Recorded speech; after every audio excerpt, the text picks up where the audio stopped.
Marsai lived in a world of limited means, where dreams often outpaced reality. Her family's humble dwelling, though filled with love, stood in stark contrast to the grandeur of the world she yearned to explore. The weight of our circumstances pressed heavily upon us, but I refused to let my spirit falter. Within my heart, a fire burned, a desire to learn, to grow, to break free from the constraints of poverty. She devoured every book she could find, her mind a sponge, soaking up knowledge like precious rainwater. Each page turned was a step forward, a victory against the odds stacked against her. The arrival of the letter changed everything. It bore the unmistakable crest of Kingston High. My hands trembled as I opened the envelope, my heart pounding in my chest. I had been awarded a full scholarship. The news spread through their humble home. Her mother wept tears of gratitude. Her father embraced her tightly.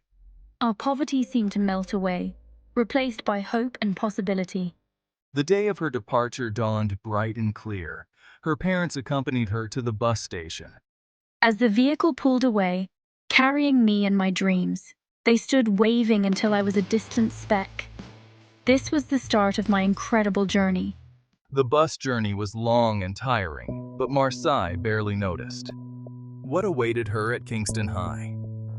As the bus rumbled through the grand gates of Kingston High, a gasp escaped Marsai's lips. The school was even more impressive than she had imagined. Stepping off the bus, I felt a wave of self-consciousness wash over me. This was my chance, my opportunity to prove that brilliance could blossom anywhere. Taking a deep breath, Marsai straightened her shoulders, a flicker of defiance igniting within her eyes.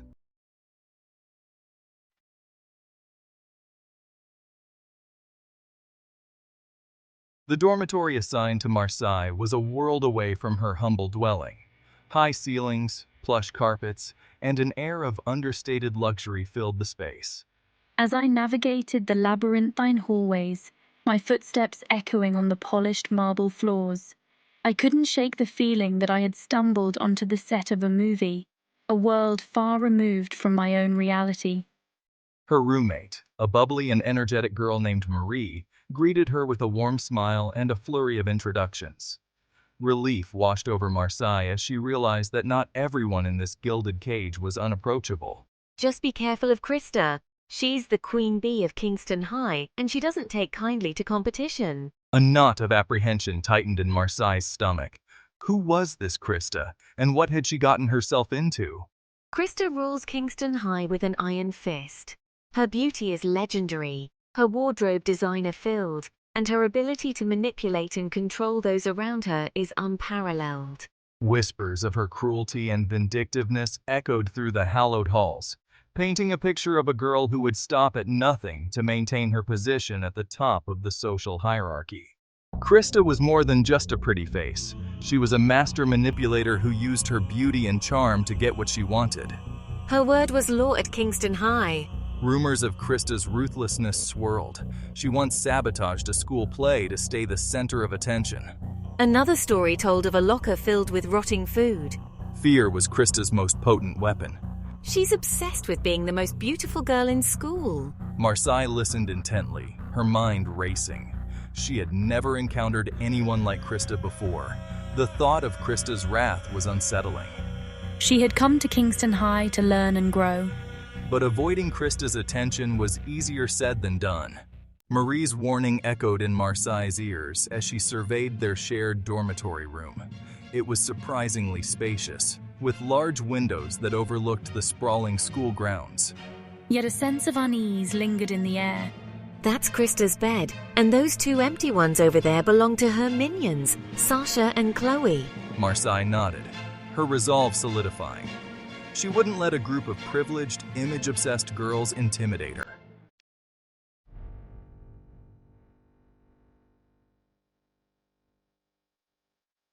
The first encounter happened sooner than Marsai expected. She was unpacking her meager belongings, carefully arranging her few cherished possessions on her desk, when the dormitory door flew open, interrupting the quiet hum of conversation. You must be the scholarship student. the one everyone's been whispering about. Marsai met Krista's gaze, her own chin lifting slightly in defiance. Marsai, nice to meet you.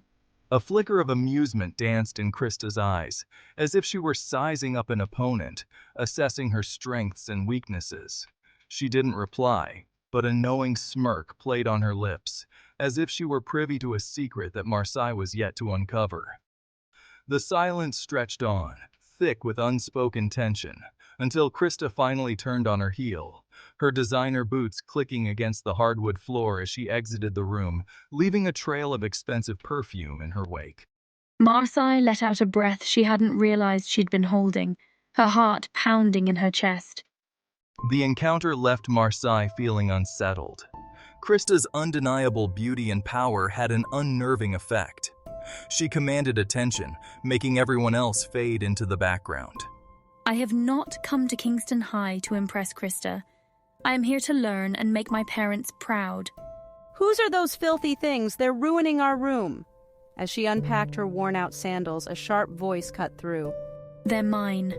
Marsai's cheeks burned with shame. Her belongings stood out in this world of privilege. Krista's disdain stung more than she anticipated. She quickly hid the sandals in her closet. A single tear traced down her cheek. It was a tear of frustration and resentment. Marsai vowed to rise above the judgments. She would not let Krista define her worth. Her spirit burned brighter than any designer label.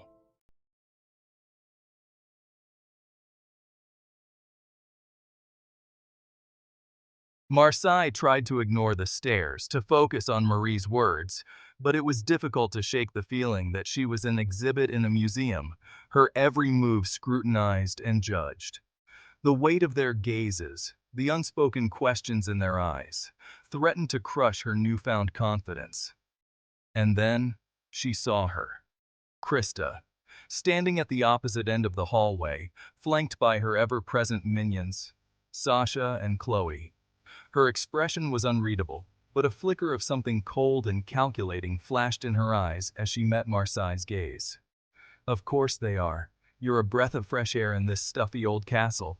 They've never seen anyone like you before. She had never considered herself particularly striking, but here, amidst the perfectly coiffed hair and carefully curated wardrobes of Kingston's elite, her natural beauty seemed to radiate with an almost otherworldly luminescence. Her long blonde hair, usually tied back in a simple braid, cascaded down her back like a golden waterfall. Her clear blue eyes, wide with a mixture of apprehension and excitement, sparkled with an intelligence that transcended the superficiality of her surroundings. They're staring. The next morning, as Marsai walked through the hallowed halls of Kingston High alongside Marie, she couldn't shake the feeling that all eyes were upon her. Whispers followed in her wake, a chorus of hushed voices dissecting her appearance, her clothes, her very presence in this exclusive realm of privilege.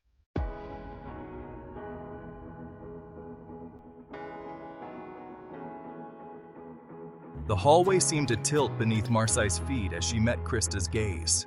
It was as if an invisible force had slammed into her, stealing her breath and sending a jolt of fear coursing through her veins. She stumbled, her foot catching on the edge of a carelessly discarded textbook. For a split second, time seemed to slow down. Marsai braced herself for the impact, the humiliation of sprawling on the floor in front of the entire school. But instead of crashing onto the unforgiving marble, she felt two strong arms wrap around her, breaking her fall. Whoa there, are you all right? Marsai looked up into the concerned face of a boy she had never seen before.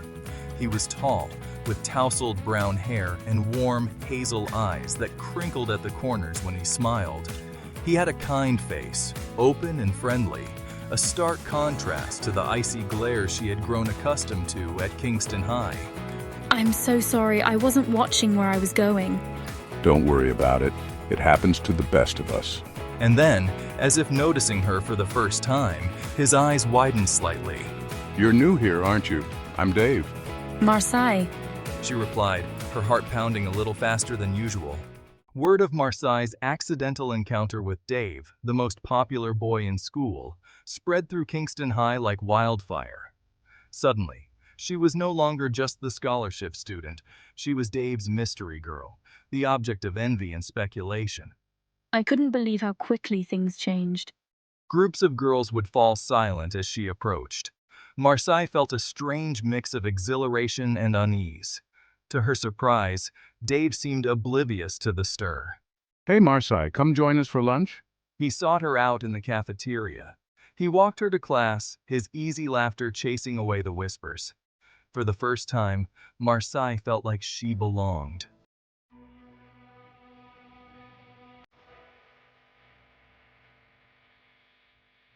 The whispers changed. No longer filled with innocent curiosity, they now dripped with venom.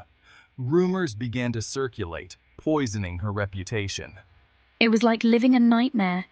Everywhere I turned, there were new rumors, new lies. They whispered about her family's poverty, painting her as a charity case. They mocked her worn-out clothes, her lack of designer labels. And then the rumors turned personal, targeting her relationship with Dave.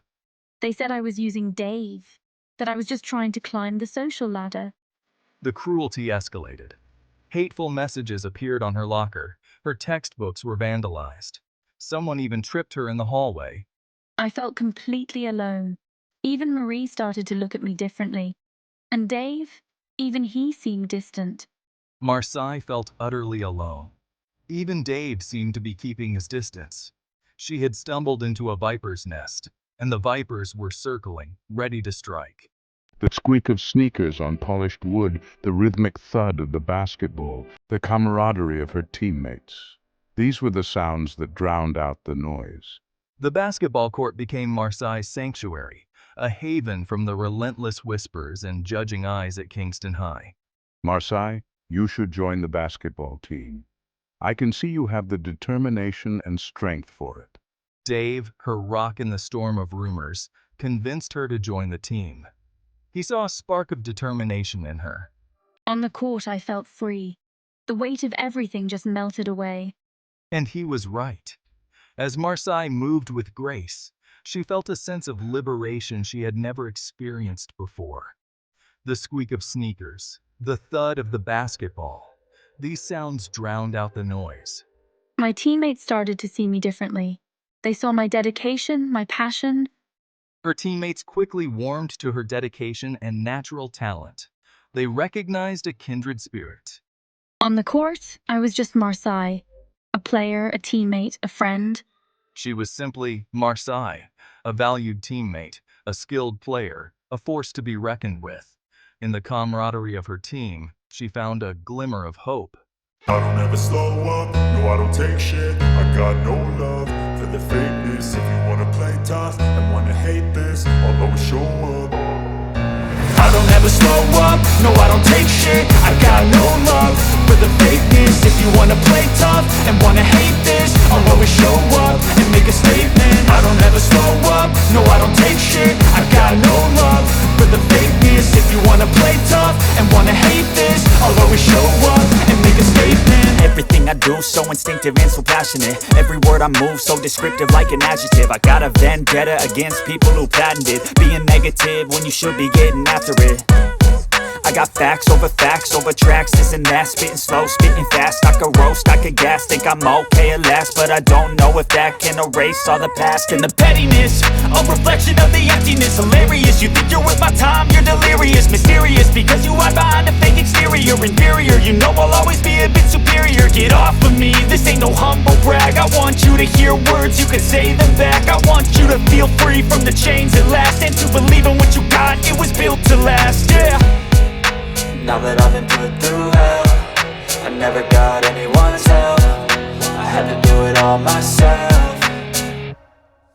I don't ever slow up, no I don't take shit. I got no love for the fakeness. If you wanna play tough and wanna hate this, I'll always show up and make a statement. I don't ever slow up, no I don't take shit. I got no love for the fakeness. If you wanna play tough and wanna hate this, I'll always show up and make a statement. Gonna learn the consequence of being incompetent. Mental health is confidence, dreams and some honestness. I'm not here to save the day, that's for you to take away. I could play a million mind games, but instead I say something not illogical, something that is topical. Rub it. Hands.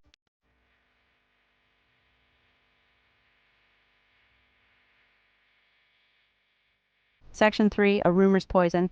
The school festival was fast approaching, a showcase for Kingston High's elite. It was the highlight of the social calendar. This year, however, the air crackled with a different kind of anticipation. Marsai's newfound popularity and friendship with Dave had not gone unnoticed. The rumor mill went into overdrive. Whispers of a clandestine relationship spread like wildfire. The rumors were designed to do maximum damage. They painted Marsai as a cunning manipulator.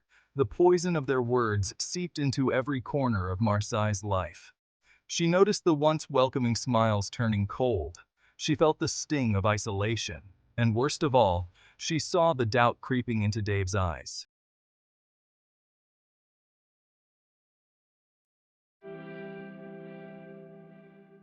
Section 4, Standing Strong. Alone in her dorm room, the weight of the world pressed down on Marsai's shoulders.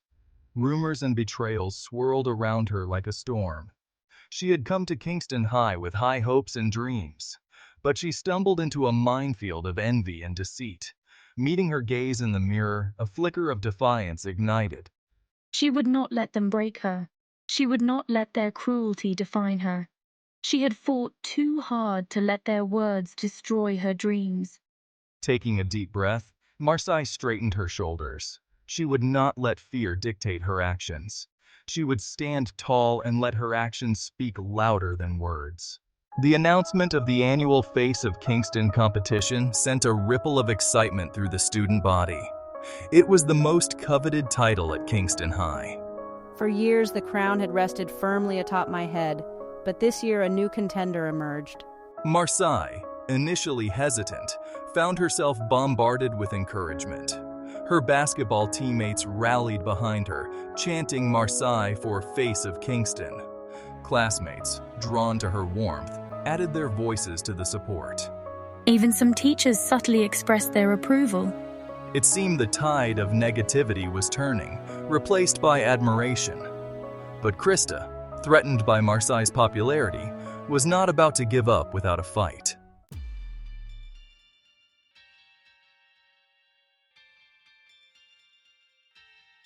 Krista's campaign of misinformation was subtle at first. A carefully orchestrated whisper campaign designed to sow seeds of doubt about Marsai's character and motivations. She insinuated that Marsai's friendship with Dave was nothing more than a calculated move to elevate her social standing. She hinted at secret rendezvous, fabricated stories of Marsai flirting shamelessly with Dave in the hallways. The rumors, amplified by social media, quickly spiraled out of control. Anonymous accounts spewed venom and hate. She became the target of cyberbullying, a relentless barrage of cruel comments and degrading memes. The once supportive whispers were replaced by a deafening silence, a palpable tension that hung in the air. The night of the school festival arrived, a kaleidoscope of twinkling lights, pulsating music, and nervous anticipation. The gymnasium buzzed with the energy of hundreds of students, their faces a mixture of excitement and trepidation. My heart pounded as I stood backstage, the sounds of the festivities muffled by the thick velvet curtains. She had almost let the rumors and whispers break her, but she remembered her ambition, her parents' support, and her inner strength. I presented her with a stunning dress, a cascade of sapphire blue silk. But as Marsai reached for the dress, her fingers brushed against something sharp. She revealed a jagged tear that ran the length of the bodice. But as quickly as the despair had come, it was replaced by a surge of defiance. She would not let their cruelty define her.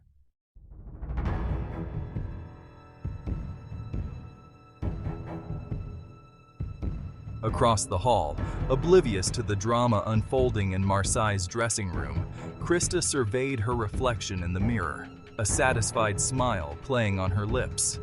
Tonight I will reclaim my throne, reminding everyone at Kingston High who their true queen is. She had spared no expense, no effort in ensuring that her appearance at the festival would be nothing short of spectacular. Her dress, a shimmering confection of silver sequins and delicate lace, hugged her curves in all the right places, designed to accentuate her every asset. Her hair, styled in a cascade of perfectly tousled waves, framed her face, highlighting her high cheekbones and piercing blue eyes. But beneath the carefully cultivated facade of confidence, a flicker of anxiety danced in her eyes. Marsai's arrival at Kingston High had disrupted the delicate balance of power, challenging her position, forcing her to confront insecurities she had long buried beneath layers of designer labels and carefully crafted social media personas. The rumors, the whispers, the campaign of misinformation she had orchestrated, they were all a desperate attempt to regain control, to reassert her dominance, to silence the voice inside her head that whispered, What if she's better than you? As she dabbed a final touch of perfume on her wrists, a knock on the door startled her. It was her makeup artist, Sarah, her face pale, her voice trembling with barely suppressed panic.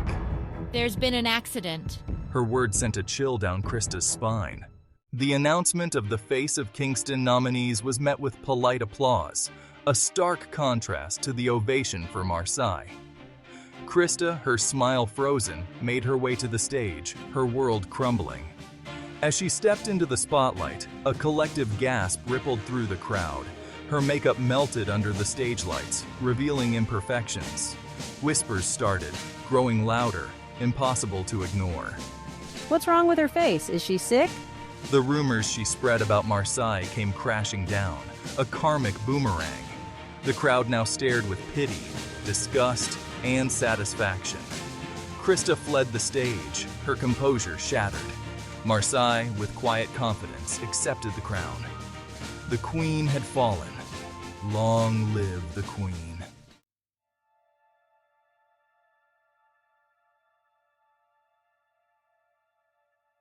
A wave of applause, thunderous and heartfelt, washed over Marsai as she accepted the Face of Kingston crown.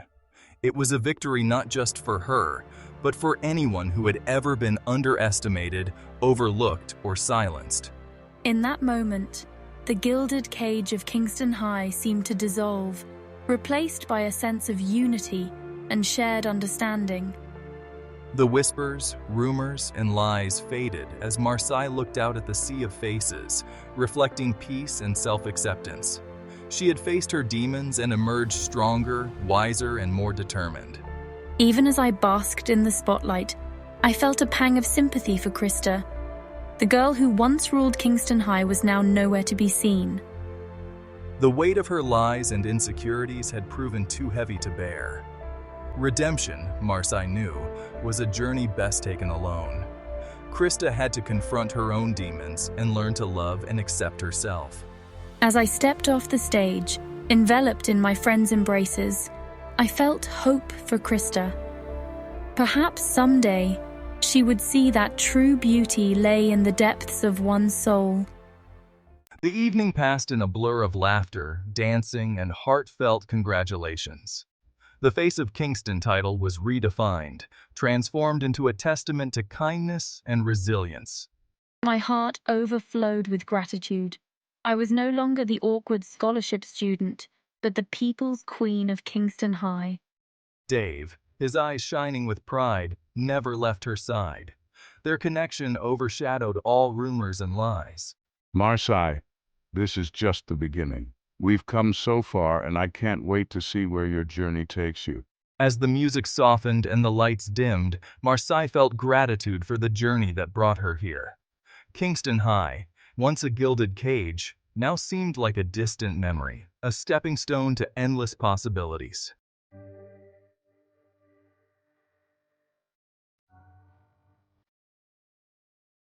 The days that followed the school festival were marked by a palpable shift in the atmosphere at Kingston High. The air, once thick with tension and the weight of unspoken judgments, felt lighter, cleaner, as if a collective sigh of relief had swept through the hallowed halls. Krista's absence was felt, but not mourned. The girl who had once ruled with an iron fist, her reign built on fear and manipulation, had become a ghost story. A cautionary tale whispered among the students. A reminder that true power lay not in controlling others, but in mastering oneself. The rumors, the lies, the carefully constructed facades, They all crumbled in the face of truth, their power diminished by the collective realization that true beauty, true strength, resided not in outward appearances, but in the depths of one's character. Marsai, no longer the target of whispers and stares, found herself embraced by a community that had finally seen her for who she truly was. A bright light in a world that often felt shrouded in darkness, a beacon of hope in a sea of uncertainty. The face of Kingston title, once a symbol of superficial beauty and social status, had become a badge of honor, a representation of the school's newfound commitment to embracing diversity, celebrating individuality, and recognizing that true strength lay in lifting each other up, not tearing each other down. As the school year drew to a close, Marsai reflected on her transformative journey. She had arrived at Kingston High shy and uncertain. She faced adversity, betrayal, and rumors, but she remained true to herself, her spirit unbroken. Marsai, you've changed this place for the better. Your legacy will live on in all of us. As Marsai walked down the steps of Kingston High, her journey was far from over.